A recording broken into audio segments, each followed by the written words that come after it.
Bem-vindo ao nosso primeiro curso de análise paradigmática.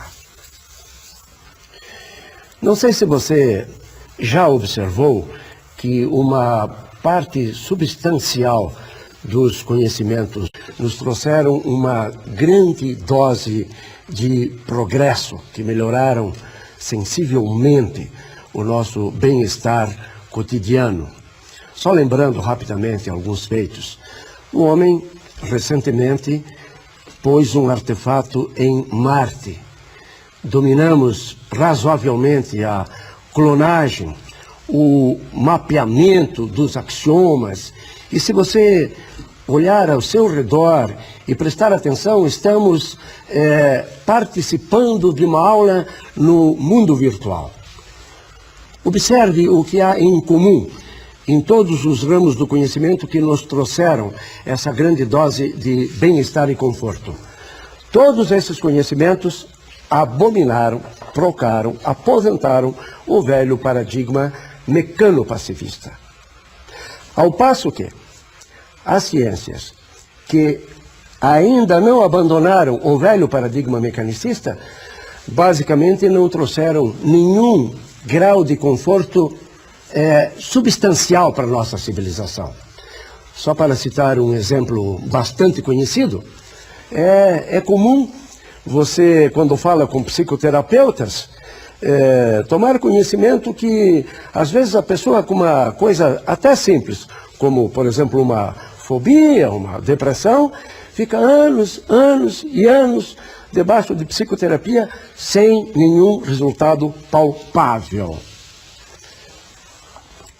O nosso querido ministro, agora ex-ministro, Cristóvão, num documento à Universidade numa Encruzilhada, ele defendia uma tese que é muito parecida com a nossa.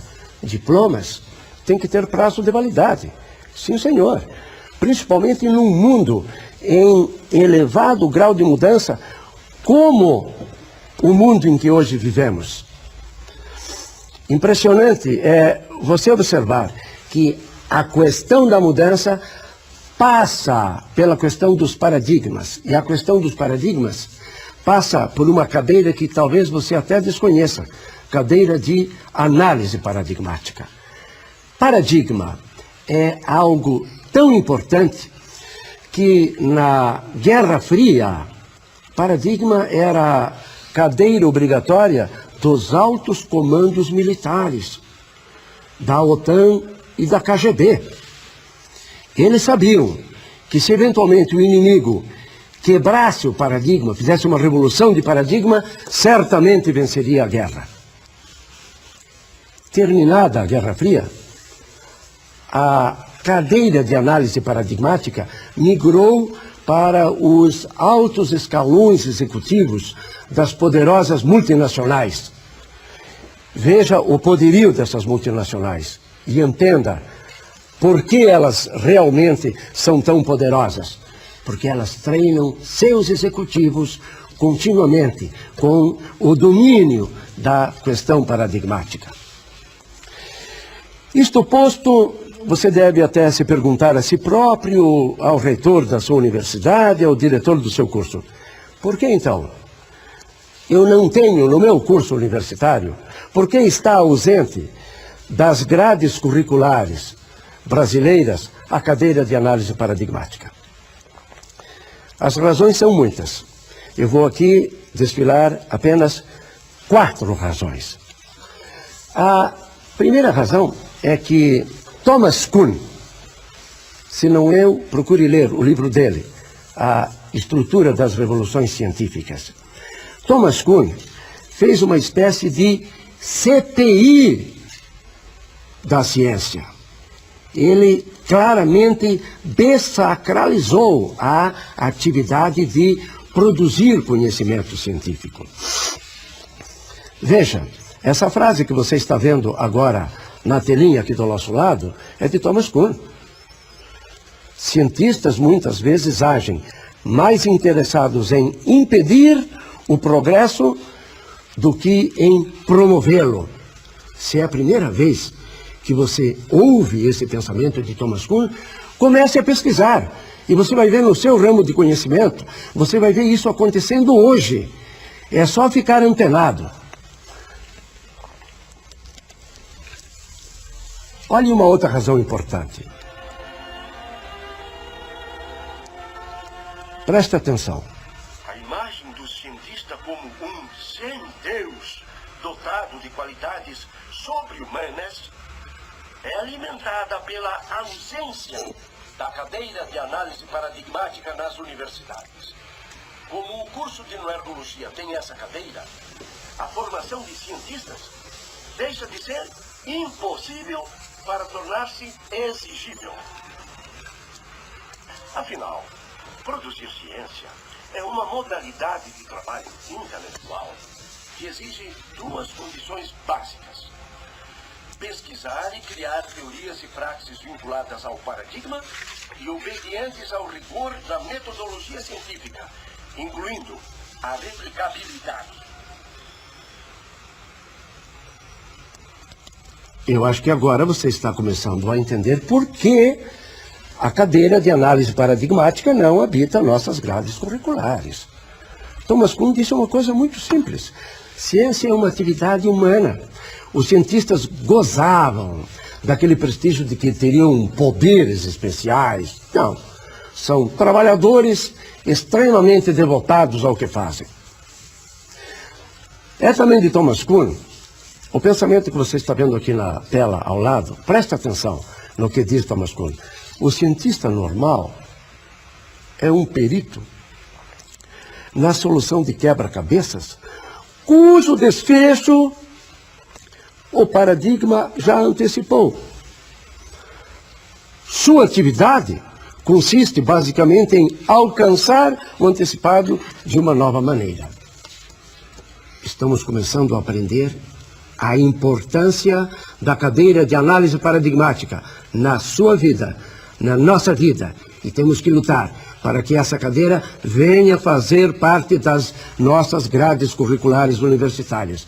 Não é só país de terceiro mundo, de primeiro mundo que merece essa cadeira. Nós também merecemos. Você já sabe que todo saber gera poder. Desde Francis Bacon, nós aprendemos que saber é poder. Todo saber que você adquire transfere para você um grau de poder. Agora veja bem, se todo e qualquer saber gera poder, pela minha experiência de mais de 40 anos na área, posso dizer a você que o conhecimento do mecanismo dos paradigmas vai lhe dar um poder especial. Tenho experiência e posso afirmar que depois de ter participado desse curso, ter digerido a essência dele, você não vai mais ser a mesma pessoa. Você pode ir a Buda ou a bomba, pode ser anjo ou demônio. Aquilo, todavia, que você fizer, fará com grande devoção e rara qualidade. Por quê? Como ensina Joel Barker, quem domina o mecanismo dos paradigmas cria um futuro ao invés de ser sua vítima. E esse poder de criar o futuro é um poder muito especial.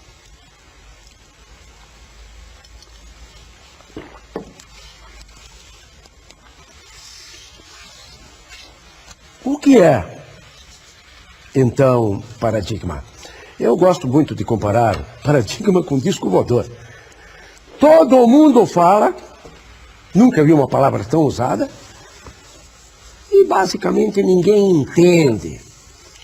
Quando eu falo ninguém entende, eu me refiro aos meios universitários. Você pode frequentar os meios universitários, inclusive de pós-graduação, e você vai se espantar quando você perceber, depois que você fizer o nosso curso, você vai perceber mestres, doutores e PhD confundindo paradigma com teoria. Só para dar um exemplo. Então, a primeira coisa que você vai aprender é o seguinte: não confunda paradigma com teoria. Não confunda teoria com paradigma. Paradigma não é teoria, teoria não é paradigma. Vamos a um exemplo, para facilitar o início da sua compreensão. Num país, você tem a seguinte situação. Todas as leis, para serem válidas, devem obediência à Constituição. Em ciência, acontece um fenômeno muito parecido. Todas as teorias, para serem válidas cientificamente, ou seja, para que sejam consideradas com valor científico, elas devem obediência ao paradigma. Por isso, a importância fundamental de você conhecer o mecanismo dos paradigmas. Mas antes vamos ver o que é a teoria. Bom, teoria é a descrição conceitual de um fenômeno. Vamos a um exemplo? Olhe para a tela. O que você está vendo aí? Bolhas na pele. Repare, bolhas na pele é um fenômeno. Esse é o fenômeno. Agora, vamos olhar para esse fenômeno, bolha na pele, com duas teorias diferentes.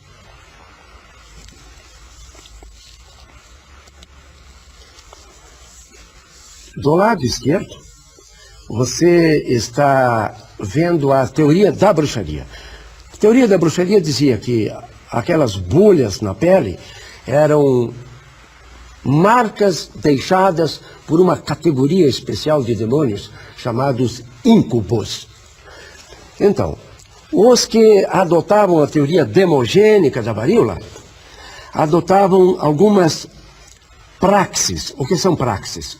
Praxes são procedimentos, são normas procedurais vinculadas a determinada teoria que o cientista usa para modificar o fenômeno. Então, o cientista que aceitava a teoria demogênica da varíola, de que maneira ele procurava modificar as bolhas? Ele usava psicotestes, os psicotestes foram inventados lá naquela época, tortura ou fogueira, ou seja, era uma terapia à prova de falhas, porque em último recurso, o detentor das bolhas era queimado vivo, e então, logicamente, as bolhas desapareciam. Agora, você pode olhar para as mesmas bolhas, imitando Edward Jennifer, que descobriu que as bolhas não eram marcas do demônio, eram marcas de um vírus, o pox vírus. Então, se você aceita a teoria do pox vírus, você vai adotar outras praxes. Você vai adotar como praxes microscópio, vacina e metizazona. Perceba que a importância da teoria é que ela vai orientar a maneira como você vai interferir no fenômeno. Uma comparação para clarificar o pensamento. Você está trafegando no estado do Mato Grosso, hipoteticamente, imagine que você nunca esteve lá, então você está seguindo por um mapa rodoviário. Você segue rigorosamente o mapa e, de repente, você vê à sua frente um precipício. O que você deve fazer? Nesse ponto, você deve ignorar o mapa, rasgar o mapa para não cair no precipício. Então, você nunca pode confundir o mapa com o território. O território é o território e o mapa é uma descrição do território. Analogamente, em ciência, você tem que a teoria é uma descrição do fenômeno. Nunca confunda nem mapa com território, nem teoria com fenômeno. Nós veremos o que eu agora só menciono numa nossa próxima aula.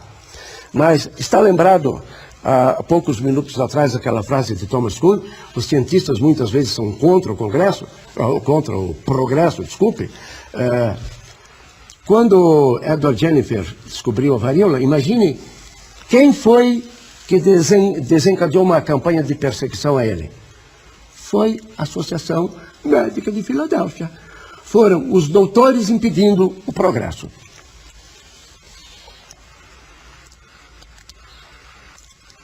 Você já deve ter percebido que que um novo paradigma não é uma nova teoria, nem uma nova escola, nem uma nova corrente.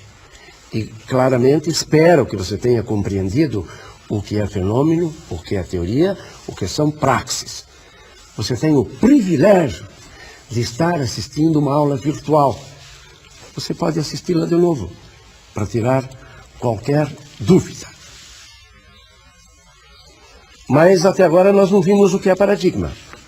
Até agora nós estamos vendo o que paradigma não é. E o que é então paradigma? Vamos começar a ver na próxima aula.